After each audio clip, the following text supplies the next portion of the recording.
भागलपुर फसाद में 1000 से ज़्यादा मुसलमानों को कांग्रेस पार्टी की सरकार में मरवाया गया और मरवा करके खेतों में दफन किया गया। उस पर गोभी के खेत लगा दिए गए, औरतों की इस्मत लूटी गई और हमारे बहुत सारे लोगों की ज़मीनों पे कब्ज़ा कर लिया। अवाम की तरफ से, किशनगंज की जनता की तरफ से एक सवाल आया है और सवाल ये है कि जदयू और BJP, what is the differences between JDU और बीजेपी? लोग किस तरह से दोनों को डिफरेंस करेंगे? मैं इस बात की पूरी तरह से ज़मानत लेता हूँ कि नीतीश कुमार के रहते हुए इस मुल्क में, बिहार में किसी भी शहरी के 13 करोड़ बिहारियों पे कोई भी उंगली उठाने की कोशिश नहीं कर सकता। उनकी शहरियत के ऊपर अगर कोई उंगली उठाने की कोशिश करेगा, नीतीश कुमार जी उसको बर्दाश्त नहीं करेंगे। बिहार शरीफ के जो दंगाई हैं उन पर क्या कार्रवाई की गई और ऐतिहासिक मदरसा जिसको जो है साहब धर्म भरम कर दिया गया था, तो उसके रिकन्स्ट्रक्शन के लिए आपकी सरकार ने क्या इक़दाम उठाए हैं? और साथ ही साथ वहाँ जो लोकल लोग थे, जिनके कारोबार थे, जिनकी दुकानें थी, क्या उनको मुआवजे के तौर पर सरकार ने कुछ मदद की है किसी तरह से? ज़रूरत इस बात की है कि जो रेमेडी है, जो लीगल सेल है एएमयू का, वो जाके एनजीटी में अपनी बात रखे। माननीय मुख्यमंत्री जी ने उनके एडवोकेट को बुलाया था और कहा था कि जिस कागज़ की ज़रूरत हो दीजिए, मैं आपको दे रहा हूँ और जाइए, लेकिन आए नहीं दोबारा। तो यह है कि सिंसियरिटी एएमयू के लीगल सेल को भी दिखानी पड़ेगी। हमारी सरकार इतना सिंसियर है कि बिहार गवर्नमेंट की अपनी इमारत बनी माइनॉरिटी डिपार्टमेंट की, उसको हम लोगों ने दे दिया एएमयू को कि अपना सेंटर चलाइए। यहाँ की जनता ये श्योरिटी चाहते हैं कि क्या जिस तरह से आप एनपीआर को लेकर के अडिग रहे, एनआरसी पे भी कोई कमिटमेंट है आपका? ये लोग जो हैं, जो बातें बनाने वाले लोग हैं, कुछ लोग दिल्ली वाले, कुछ लोग हैदराबाद वाले, उन्होंने कभी तामीरी काम नहीं किया।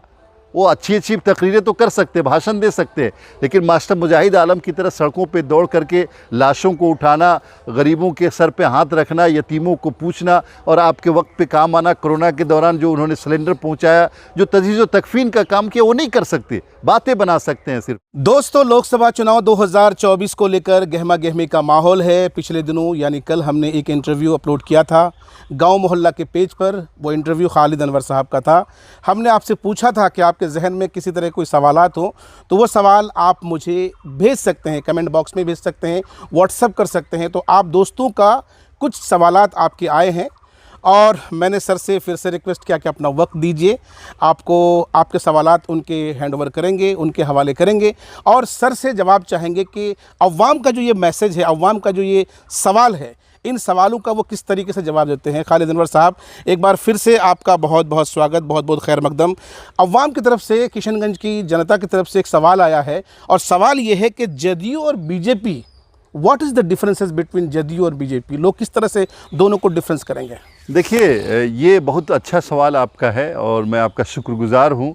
चूँकि कांग्रेस पार्टी, एमआईएम, राष्ट्रीय जनता दल, ये सब पार्टियाँ यही कह रही है कि जदयू का मतलब बीजेपी, बीजेपी का मतलब जदयू। ये बिल्कुल नहीं है, हमारे अलायंस पार्टनर है। लेकिन जनता दल यूनाइटेड एक अलग रजिस्टर्ड पॉलिटिकल पार्टी है। इसीलिए आपने देखा होगा कि जब राष्ट्रीय जनता दल ने करप्शन करना शुरू किया और महागठबंधन से, इंडिया ब्लॉक से निकलना हुआ, तो हम लोग को 1 मिनट नहीं लगा। तो कोई पार्टी अगर गड़बड़ करती है, अगर आप जब तक रजिस्टर्ड पॉलिटिकल पार्टी नहीं होते, आप उस पार्टी को नहीं छोड़ सकते। तो जनता दल यूनाइटेड एक अलग रजिस्टर्ड पॉलिटिकल पार्टी है जिसकी अपनी आइडियोलॉजी है, जो सेकुलर नज़रियात पे मबनी है और इसके अध्यक्ष, इसके राष्ट्रीय अध्यक्ष का नाम नीतीश कुमार है, इसके प्रदेश अध्यक्ष का नाम उमेश कुशवाहा है। तो ये अलग एंटिटी है बिल्कुल। ये भाजपा, जिस तरह भारतीय जनता पार्टी एक पार्टी, इंडियन नेशनल कांग्रेस एक पार्टी, राष्ट्रीय जनता दल एक पार्टी, उस तरह जनता दल यूनाइटेड एक पॉलिटिकल पार्टी है। और हम लोगों का अलायंस हुआ है बिहार के अंदर और देश को लेकर के कि देश की रक्षा सुरक्षा कैसे हो, बिहार के 13 करोड़ लोगों की तरक्की कैसे हो। लेकिन इसके साथ साथ हम अपनी आइडियोलॉजी से, जनता दल यूनाइटेड अपनी आइडियोलॉजी से, न पिछले 18 सालों से हमारी सरकार चल रही बीजेपी के साथ, कभी हम लोगों ने समझौता नहीं किया और न आगे हम अपनी आइडियोलॉजी से समझौता करेंगे। कोई अगर ये मुसलमानों को, अक़लियतों को ये समझाने की कोशिश कर रहा है कि इनकी आइडियोलॉजी, देख लें 18 साल से क्या बिहार में ऐसा हुआ है? क्या हमारे साथ बीजेपी की सरकार रही, कभी मुसलमानों के काम में कोई रुकावट आई, कभी किसी ने दंगा करने की कोशिश की, उसको छोड़ा गया? तो ये आइडियोलॉजी है। हम लोगों की आइडियोलॉजी काम की आइडियोलॉजी है, इंसाफ की आइडियोलॉजी है और सभी समाज को साथ लेकर के चलने की आइडियोलॉजी। खालिद साहब, दूसरा सवाल ये आया है कि आपने पहले इंटरव्यू में भागलपुर कांड का जिक्र किया था, तो अवाम की तरफ से सवाल ये आया है कि नीतीश कुमार ने भागलपुर दंगाइयों के लिए जो कमेटी बनाई, फिर क्या वजह रही कि उन्हीं के साथ जिन पर आपने एलिगेशन लगाए थे, उन्हीं के साथ फिर आप सत्ता में रहे? तो ये दोहरी रणनीति क्यों? नहीं, ये बिल्कुल मुझे लगता है कि ये समझ की गलती। आपका सवाल बहुत अच्छा है कि भागलपुर फसाद में 1000 से ज़्यादा मुसलमानों को कांग्रेस पार्टी की सरकार में मरवाया गया और मरवा करके खेतों में दफन किया गया, उस पर गोभी के खेत लगा दिए गए, औरतों की इस्मत लूटी गई और हमारे बहुत सारे लोगों की ज़मीनों पे कब्ज़ा कर लिया। लेकिन उस वक्त भारतीय जनता पार्टी की सरकार नहीं थी, उस वक्त कांग्रेस पार्टी की सरकार थी। जगन्नाथ मिश्रा जी वज़ीर आला थे। जब नीतीश कुमार जी 2005 में आए, ये भी समझ लीजिए 1990 से 2005 तक श्री लालू प्रसाद यादव जी सरकार में रहे, लेकिन वो दंगाई को बगल में बैठा के रखते थे, खुश होते थे कि ये अच्छा किया इसने मुसलमानों को मारा था। 2005 में नीतीश कुमार जी आए तो उन्होंने इंक्वायरी कमीशन बनाई, उन सब लोगों को पकड़ पकड़ के जेल में भेजा और जो दंगा मुतासिर थे, जिनके बाप, जिनके भाई, जिनके शौहर मर गए थे, उन सबको 5000 रुपये महीना पेंशन शुरू हुआ, जो आज भी जारी है और जब तक वो जिंदा रहेंगे तब तक जारी रहेगा। ये भाजपा नहीं थी। भाजपा पे इल्ज़ाम लगाया जाता है कि ये दंगा किया, वो दंगा किया, लेकिन बिहार में भारतीय जनता पार्टी ने, मुझे नहीं याद है कि कभी दंगा करने की कोशिश की हो या दंगा कराया हो, और अगर उसके कुछ फ्रिंज एलिमेंट ने कभी कोशिश भी की, नीतीश कुमार जी ने उसको नहीं छोड़ा। एक और अहम सवाल है सर, सवाल ये है कि बिहार शरीफ के दंगाइयों, जो अभी हाल ही में जो घटना घटी, तो बिहार शरीफ के जो दंगाई हैं उन पर क्या कार्रवाई की गई, और ऐतिहासिक मदरसा जिसको जो है साहब धर्म भरम कर दिया गया था, तो उसके रिकन्स्ट्रक्शन के लिए आपकी सरकार ने क्या इक़दाम उठाए हैं, और साथ ही साथ वहाँ जो लोकल लोग थे, जिनके कारोबार थे, जिनकी दुकानें थी, क्या उनको मुआवजे के तौर पर सरकार ने कुछ मदद की है किसी तरह से? बहुत अच्छी बात कही आपने। अभी 1 साल पहले की बात है जब सासाराम और बिहार के अंदर कुछ बाहर के लोगों ने दंगा करने की कोशिश की। आपको ये सुन के खुशी होगी कि नीतीश कुमार जी ने 12 घंटे के अंदर उस दंगे को कंट्रोल किया और 1300 लोगों के ऊपर मुकदमा दर्ज हुआ। एक मदरसे को नुकसान पहुंचाया था, उस मदरसे को 30 करोड़ रुपया सरकार ने दिया है और बहुत ही खूबसूरत बिल्डिंग बन रही है, तकरीबन आधी बन चुकी है।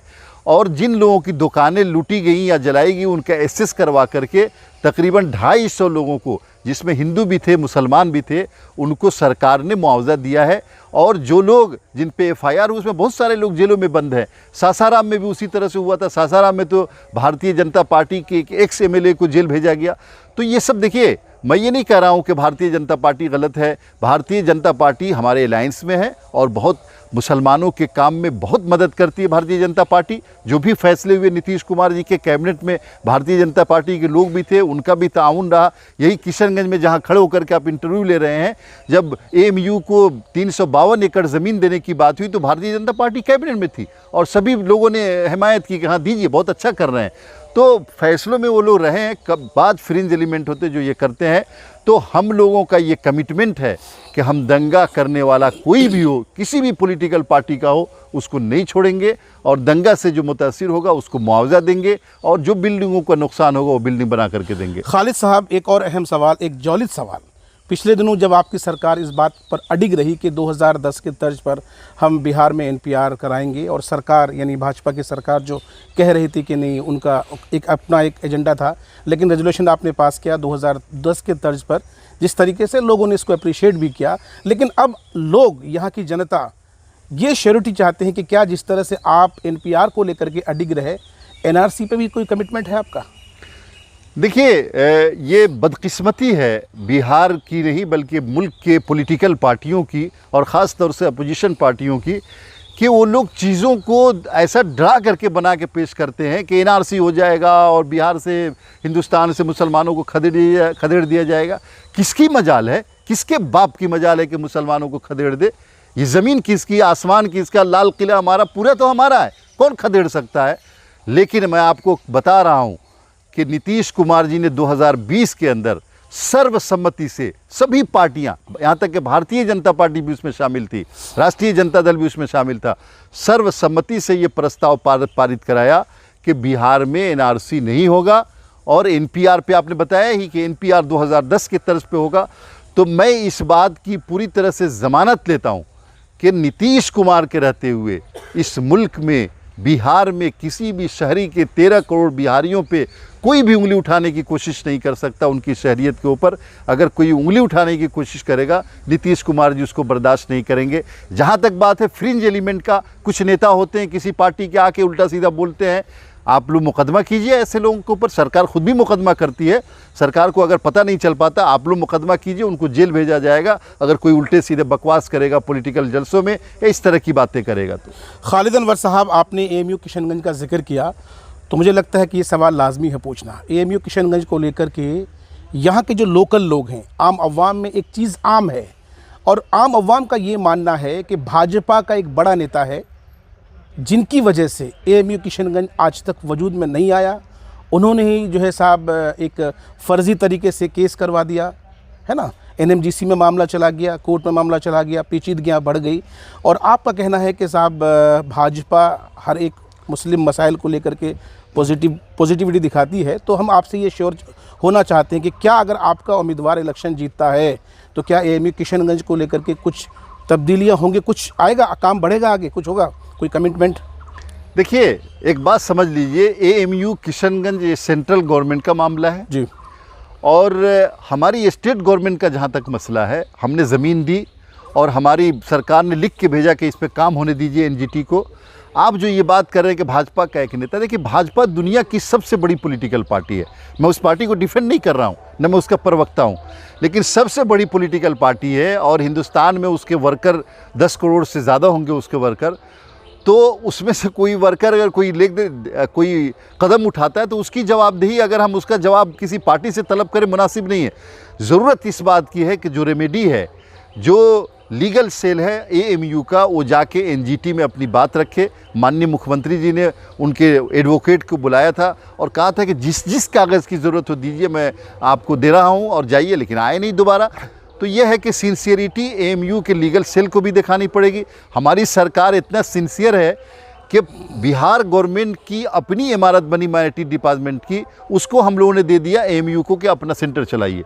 पूरी बड़ी सी बिल्डिंग दे रखी है सरकार ने। तो हम लोग बहुत सिंसियर हैं, हमारी सरकार, हमारे नेता नीतीश कुमार जी, मास्टर मुजाहिद आलम साहब लगातार दौड़ते रहते हैं, इसके लिए काम करते रहते हैं। एएमयू की लड़ाई लड़ी उन्होंने। ये लोग जो हैं, जो बातें बनाने वाले लोग हैं, कुछ लोग दिल्ली वाले, कुछ लोग हैदराबाद वाले, उन्होंने कभी तामीरी काम नहीं किया। वो अच्छी तकरीरें तो कर सकते, भाषण दे सकते हैं, लेकिन मास्टर मुजाहिद आलम की तरह सड़कों पे दौड़ करके लाशों को उठाना, गरीबों के सर पे हाथ रखना, यतीमों को पूछना और आपके वक्त पे काम आना, कोरोना के दौरान जो उन्होंने सिलेंडर पहुंचाया, जो तजहीज़ व तकफ़ीन का काम किया, वो नहीं कर सकते, बातें बना सकते हैं सिर्फ। तो ऐसे लोगों को समझने की ज़रूरत है।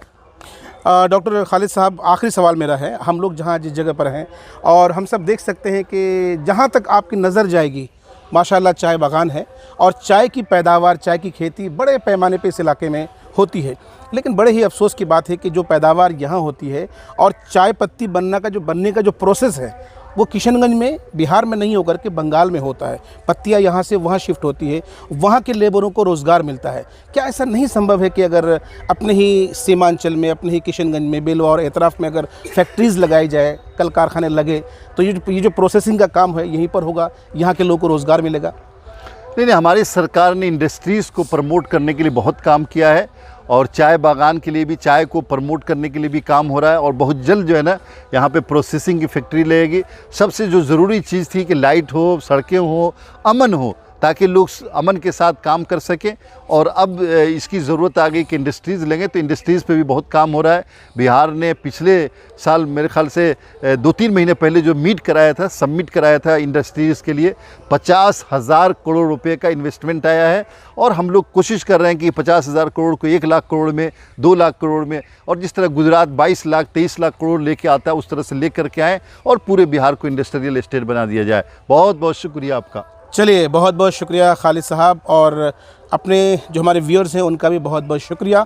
आपके जहन में अब भी कोई सवाल हो तो सवाल लिख करके ज़रूर भेजिएगा, हम आपके सवाल का जवाब सर से ज़रूर लेंगे। इजाज़त दीजिए, अल्लाह हाफ़िज़।